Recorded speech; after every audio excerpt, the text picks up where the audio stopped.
Welcome to What Matters Now, the Times of Israel's weekly podcast diving into one topic affecting Israel and the Jewish world.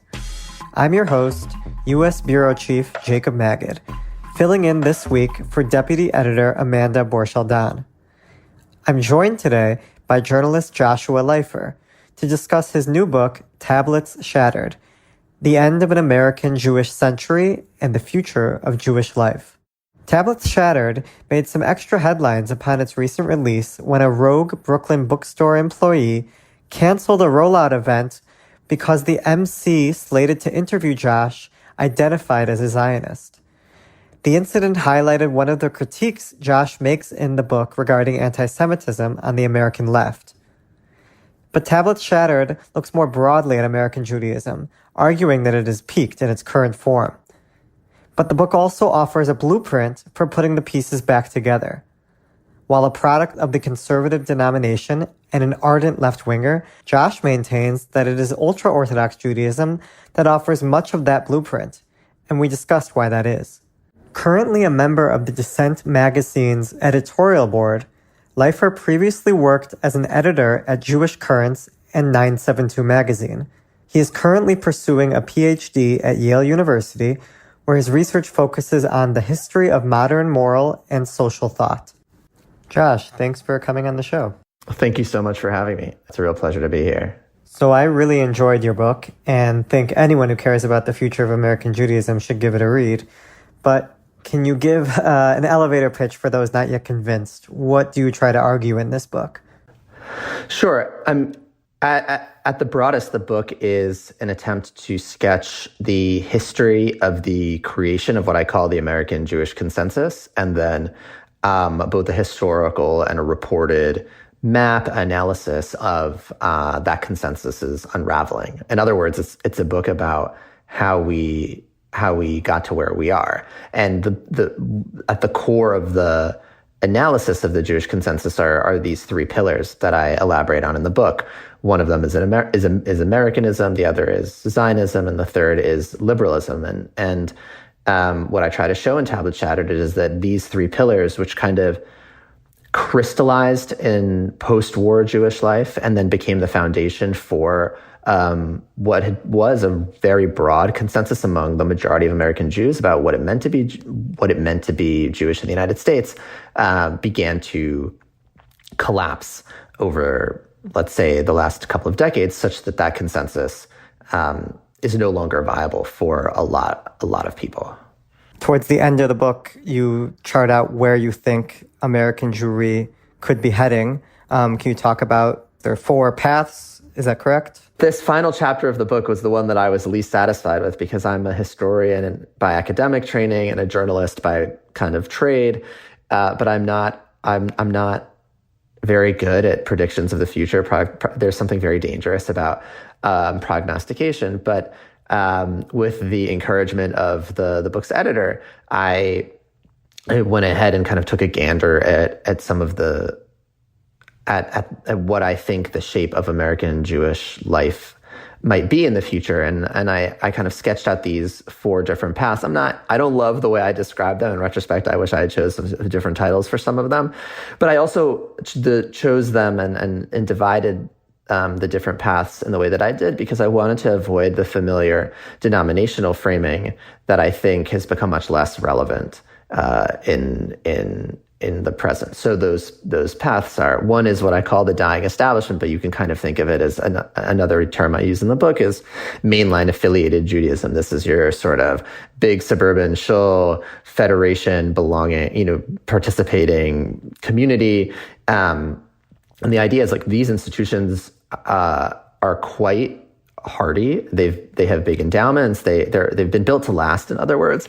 But that also means that they've already begun, as I see it in a lot of places, to outlast the people they were built for. And that there's much less buy-in in some of these organizations and institutions than there used to be. They'll plod along for a long time. The liberal denominations, the non-Orthodox Jewish denominations, for instance, aren't going to go anywhere. HUC and JTS aren't going anywhere, even though the number of rabbis they're ordaining was, for me, as I reported the book, shockingly low. In some instances, not more than 7 rabbinical students a class. So in some ways, this establishment Judaism is a kind of institutions without people, but there are still people, and there's lots we can learn from the people who continue to affiliate with them, the people who donate regularly to their federations, or the people who, those kind of older people who show up every Shabbos morning to like the suburban shul. Like, those people have virtues that I think in general we can learn from about consistency and communal allegiance.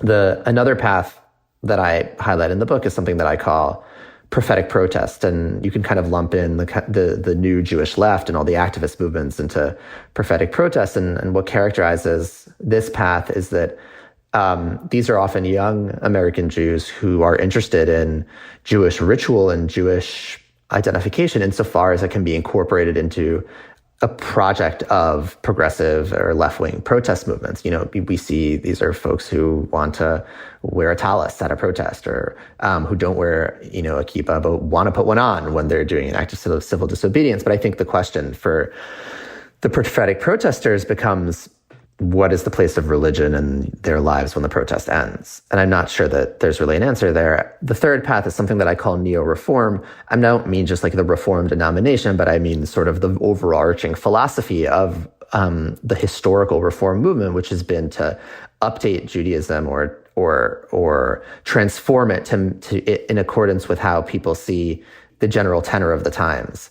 And so that means if there are texts or lines or positions or that people find uncomfortable or out of sync with kind of modernity, then the neo-reformers jettison them. If the prophetic protesters want to take Judaism out into the streets and kind of demonstrate with it, the neo-reformers want to take the politics of kind of ambient liberal America and bring it into the synagogue and make sure that the synagogue is in total conformance with those sorts of values. And then the fourth path, as I see it, is separatist orthodoxy. And I don't just mean Haredi Judaism, but I mean primarily Haredi Judaism. And separatist orthodoxy struck me as an alternative to both these 3 other paths, but also in general the crumbling American Jewish post-war consensus, because Haredi life is just built on a set of axioms that are very, very different from non-Orthodox life. And I think that's part of why Haredi communities are often the ones flourishing, while liberal communities are often the ones that are struggling more. So it seems to me from this breakdown that you are most critiquing the liberal. I know you want to avoid denominations, but the non-separatist orthodoxy seems to be the one with the most critique, whereas the separatist orthodoxy, we talk about the way that they build communities and sustain them, and the only one flourishing. I thought that was interesting, given that you also very much make clear your progressive values, which one would assume would be more in line with these more liberal, non-Orthodox streams of Judaism. So why the criticism of these movements that also you grew up in as well? Yeah, I think that I look back at the time that I spent in the non-Orthodox denominations and find a lot wanting. I don't think that these are communities that in many instances are thinking very critically or very intentionally about their Judaism and what they're doing and why they're doing it. And this is my critique of liberal religion in the book more generally, that it's kind of individualistic, it's based on choice, and it's also relativistic. In other words, it can neither give reasons for why it does things. Most American Jews, if you ask them like why they maybe observe one thing but not the other, they'd say, I like it, or it feels good to me. And they also can't really say why, convey to their children why something's important, other than to say, I feel it to be important. And I think the lack of ability to give reasons about why Jewish practice is important has greatly hampered the ability of communities to remain vibrant and enveloping and sustain themselves. The other thing that I found lacking, or that let me put it the other way, the other thing that I found encouraging in Haredi life, the more time that I was immersed in it, and this is something that I write about in the book, is that I think there's a lot that people who never would want to live a fully observant life can learn about the concept of obligation and what obligation can do to communal life. I mean, whereas liberal Jewish life often operates around the axiom of choice, Haredi and Orthodox life generally, although I think there's some people who are mad that modern Orthodoxy got short shrift in this book, and I can explain why that is. It was an intentional lack of attention to it. But, I think that living an obligated life, obligated to people around you, obligated to your community, is something that these Haredi communities exemplify, but is by no means the exclusive property of Orthodoxy. And I think that a renewed commitment to obligation could actually revitalize some liberal Jewish communities if they were open to it. I think one of the things that's sad to me, and that came through in the reporting, is that there's kind of been a tacit agreement between liberal pluralists and, let's say, obligated Orthodox separatists that inclusion and obligation are mutually exclusive. But I don't think there's any reason why that has to be. There's no sociologically, that's been the breakdown, but I don't think that that's inherent to these concepts.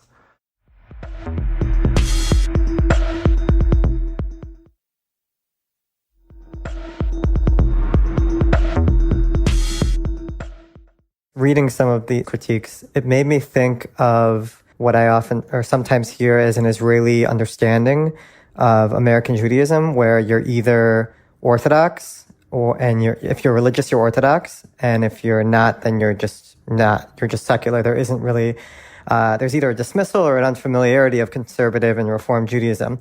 I'm not saying that's entirely what you're trying to do in this book, but I guess where I found that critique to be proven not entirely true is being my experience, having gone to, for example, Camp Ramah, growing up in the conservative camp system, and seeing secular Israelis arrive at camp and having lack of familiarity with the denomination, but also with Judaism in general, and then being exposed to this space which was both egalitarian and religion, and spoke to them, and I think they found themselves by the end of the summer, the end of these 8 weeks, really connecting to Judaism in ways that they hadn't before. So I guess my question is obviously you're not saying that there's nothing that these movements can offer, but I think it seems like that they actually can be a bridge for some of these maybe more secular Jews, be it in Israel or abroad, that a way to connect to Judaism when they might not have been as willing to do so. I actually did not go to Camp Ramah despite growing up in the conservative movement, but I grew up, let's say, Ramah adjacent. And I actually think Ramah is a good example of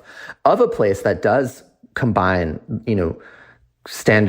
good liberal values of, say, inclusion and accessibility with obligation. There's a reason why I think that synthesis works. And also, you could easily throw into the example of places that are doing good things, which I should have included more of in the book. A place like Hadar in the US that also is committed at once to inclusion and accessibility, and on the other hand, very clear about the importance of obligation and its approach to religion. The thing that I would pull out from the Israeli experience that could teach American Jews is actually what you might call a sort of traditionalist approach, or masortiut, the way that tradition is alive and operative in the lives of a lot of Israelis who aren't Orthodox. In some ways, these are Israelis who kind of recognize the normativity of an Orthodox system, even if they don't live very halachically stringent lives themselves. And I actually think that approach to religion does give you some of the tolerance and the acceptance of different ways of life and pluralism, and at the same time, a kind of in-depth familiarity, not just with text, but with the lived practice of Judaism. And one of the things that I think has hampered American Jewish life is that, and this is not at all my original analysis, is that the locus of Jewish life became the synagogue rather than the home. And what you have with masortiut, with traditional Judaism, is more of a home-centered Judaism than a shul-centered Judaism. I think that's something American Jews could learn from as well. Do you think that this masortiut can exist in a country that's not a Jewish state, like the state of Israel? Can it exist in the diaspora? I don't see a reason why not. I don't think that masortiut only exists because there's a chief rabbi, or because of a Jewish majority. I think that there are ways of living in proximity to tradition or to normative traditional life with that and engaging with it, even if it's on one's own liberal like terms. And by liberal, I mean like individual and voluntarist and all that can be enriching. I mean, in some ways, and this is something that I get into the book, my own personal story, even though I grew up in a conservative day school community, I also had close Haredi cousins and always felt comfortable in the Orthodox world and learned from that proximity, even if it wasn't the way I was going to live my life. I guess I also wonder how secular Israelis would respond to this critique of the need for obligation and tradition to, I guess, sustain Judaism. I mean, I think about some of maybe it's earlier generations, some of these literary giants, including Aleph Bet Yehoshua, who you quote, have a phenomenal, I think, anecdote towards the end of the book about his involvement and his connections to American Jewry, but just this idea that these were people who were quite well versed in Jewish religious text, probably oftentimes more so than maybe their Orthodox colleagues, and yet they were deeply secular, and they still sustained, I think, what I would assume you would agree would also be a sustainable Jewish practice in life in Israel. Yes, I mean, I totally agree. I think that the Jewish Zionism as a cultural project has been successful beyond, I think, anyone's imagination. Something that comes through in the book is that as much as pro-Israelism and Zionism became a kind of core tenet and maybe even substitute religion for American Jews, the lack of American Jewish familiarity with Israeli culture in a deep way, with Israeli literature, the lack of basic language skills around Hebrew meant that it could never be deep. And so I think it's totally true that in Israel, if you are an Orthodox, you have this other alternative. I mean, I think that the category of, say, obligation is very operative in the lives of secular Israelis who are obligated to the state in a lot of ways. But American Jews secular or non-Orthodox American Jews don't have that option. I mean, in the book, I interviewed a few kind of Israeli, I guess, centrist, center-right pundits, one of whom was Shmuel Rosner and the other Yossi Shane. I interviewed them because I wanted to give a sense to American Jews of how kind of your median Israeli thinks about the state of American Jewish life. And I think they both which is not very highly. Not very highly, but and it's uncomfortable to hear. And on the one hand, it frustrates me, but I also think that they make their challenge is one that I think is worth taking up, which is to say, they're saying if you don't have Orthodoxy and you don't have Hebrew or so what are you going to do? What is going to be the core of your Jewish life? And I think that question is one that, in a lot of ways, hasn't been answered fully by the broad spectrum of American Jews. And the reason it succeeded beforehand was because of Yiddish? Yeah. I mean, that's something that I trace in the book. I mean, when the great wave of Jewish migration to the United States that begins in the 1880s and ends in 1924, basically, saw kind of both the flourishing of Jewish revolutionary political ideologies from the secular left and also religious traditionalism. Those two tendencies expire basically by the post-war period, and Israel and Zionism comes to fill that gap. And there's this great quote by the Jewish socialist literary critic Irving Howe, who also was a great translator of Yiddish literature. His autobiography, A Margin of Hope, he writes that Israel and Zionism enabled American Jews to postpone that reconsideration of their Jewishness, which the American condition required. And that worked as long as Israel was a place that was inspiring, that seemed to most American Jews as a moral exemplar, that wasn't so complicated. And I think that Israel is not able to serve that role today. And so the crisis of meaning maybe that was deferred by the mid-century moment has kind of returned with a vengeance. So language is this critical staple to maintaining Jewish life anywhere, be it in Israel or the diaspora. What about modern Orthodoxy? Where does that denomination fit in? So there was in the early proposal of the book, there was a chapter on religious feminism. That didn't end up in the book, mainly for reasons that it was too halachic.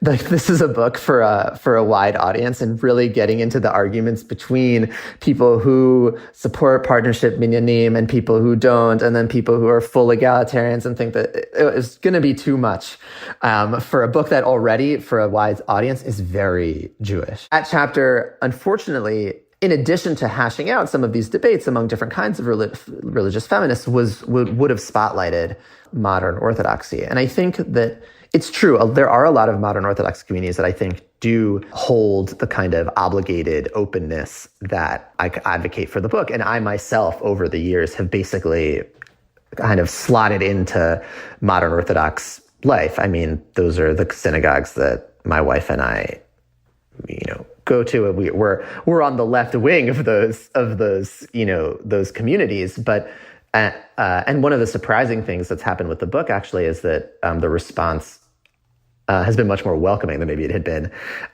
in the past. But I actually think that in the long run, I'm not so convinced that modern Orthodoxy has the answers that its biggest boosters think it does.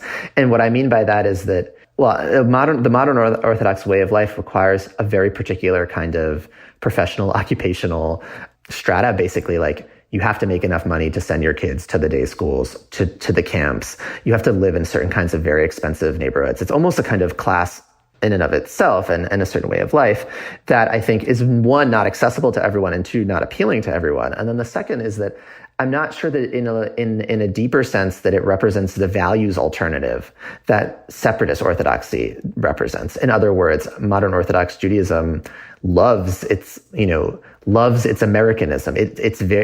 Modern Orthodox communities tend to be very patriotic. And I think that there are also lots of risks with the kind of yoking of Jewish communal identification so closely to the American project at a time when there's a lot of problems with it. One of the things that I think comes through in the book, but I like to talk about in interviews, is like, one of the motivating personal searches that the book is a product of is there an alternative to this kind of mainstream, deadening, atomizing, banal American capitalist culture? Like, what's on, and if you're Jewish, like, where might you find an alternative to that kind of culture? And I think in a lot of ways, there are certainly modern Orthodox communities that mount an alternative, but not as much as, I might want, in terms of, unlike the cultural end of things. In terms of just basic numbers, do the numbers suggest that this is not a sustainable movement? I think the numbers are also ambivalent. In other words, modern Orthodoxy punches above its weight in terms of public representation and like the political debates within American Jewish life. But there are very few modern Orthodox Jews, and there are far more Haredi Jews than there are modern Orthodox Jews. And, I think in terms of the balance within American Jewish life, Haredi communities just have, and are going to have, I think, a much bigger impact on like the broader shape of Klal Yisrael, maybe, than modern Orthodox communities, which are beautiful and rarefied, but also kind of like worlds, like small. One of the critiques you make is that the mainstream or establishment Jewish movements and organizations are too centered around Israel, and that has made some of their religious connections somewhat shallow. But it seems like your story very much, the connection to religion is anchored in Israel. So how do you grapple with that? Yeah, I mean, as I write in the introduction to the book, like I'm symptomatic of the things that I'm critiquing. Like, I grew up in the heart of that mainline affiliated Jewish world. And so its pathologies are ones that I have also internalized. I mean, it's certainly true that my religious to the extent that I grew up with a religious Judaism, it was always inflected by Israel. I mean, I went to a Jewish day school where we woke up every morning and said the Pledge of Allegiance, sang Hatikva, and then we daven Shacharit. My sister was bat mitzvahed at the egalitarian side of the Kotel. All of the kind of important simchas, events, like Chagim, were all inflected with Israel. And so as I became more critical of the Israeli government and of the occupation and lived there and got involved in left-wing politics there, for me, it was always a question of, is there a way, like, what happens to my Judaism if my views on Israel change? Like, do I have to lose it? And the book, in a lot of ways, came out of trying to negotiate this problem, which I think I'm not alone in feeling that if Israel is at the center of your Judaism, well, what does that mean for the Judaism that Israel is, led by Netanyahu, has a Kahanist coalition, but more than that, maintains a military rule over 2 million people? Is there something essentially Jewish about the occupation? I don't think so. But in interlinking of these things, it is hard to disambiguate. And I think part of what the book is trying to do is parse out these things. Is basically the argument that the only way that you see diaspora Jews sustaining themselves is through tradition? There's no way to replicate some of the conditions that allowed American Judaism to thrive in earlier centuries? I mean, I think that the argument that I'm trying to make isn't such a catastrophist one, in that I think that the way things are in American Jewish life could actually persist for a really long time without some kind of like catastrophic second Shoah, whatever that people sort of talk about. Like, it might just not be very interesting and very appealing. The kind of minimally engaged, minimally learned, not very inspiring kind of mainstream institutional religious life, I feel like that could go on for probably most of the rest of our lifetimes without very much interruption, because of the way that the institutions are set up and because of their insulation in some sense from where people are. And so I don't think there's a risk of like communal extinction or at all. But I think that what I was concerned about was less, is the community, are these communities going to survive, and more, how are they going to survive? In what shape? What kind of life are they going to offer people? You talk about tradition. Where does belief in God fall into this? I think you briefly mentioned it in the book, but I guess I'm curious, is that also what you see as an essential component into enriching, sustaining Jewish life? I think I think theology might have to wait for another book. In short, I don't think that even a life devoted to mitzvot requires like a deep theological commitment to a personal God. I think that's one of the beautiful things about Judaism, that it's not solely a creedal religion. In other words, it's not like Christianity, where if you don't believe this one thing, then you are not part of the religion. And I also think that God can mean a lot of things to a lot of different people. And that way I'm very not Orthodox about what God can mean. But there's also, there's a great quote that I'm not going to remember exactly from the German Orthodox rabbi Shimshon Raphael Hirsch that you can find in his Passover Haggadah, where he has this line that I really liked, which is, we as people inherit this tradition from our ancestors. Somewhere, along the line, like all the way back to that generation of Mount Sinai, like they got the revelation, and then and then there is no more revelation. We don't, like, revelation's not an operative category in Jewish life. And so, like, what it means to participate in Jewish practice is to participate in the traditions that we've inherited from our forebears.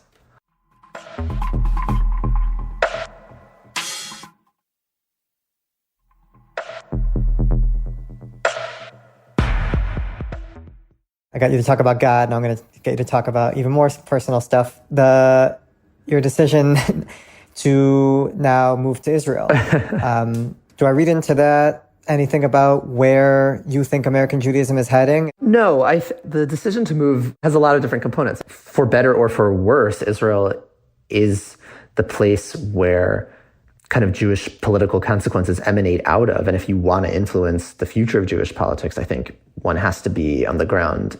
One has to be on the ground in Israel. So it's less about like, oh, there's no hope for American Jews, and more about the kind of opportunities that I think being on the ground presents. It also happens to be the case that, where there is a link between my critique of American Jewish life and the decision to move is that Israeli Jewish culture is extremely vibrant and interesting and dynamic. And there is a lot to say and a lot to read and a lot to argue with in a kind of firsthand way.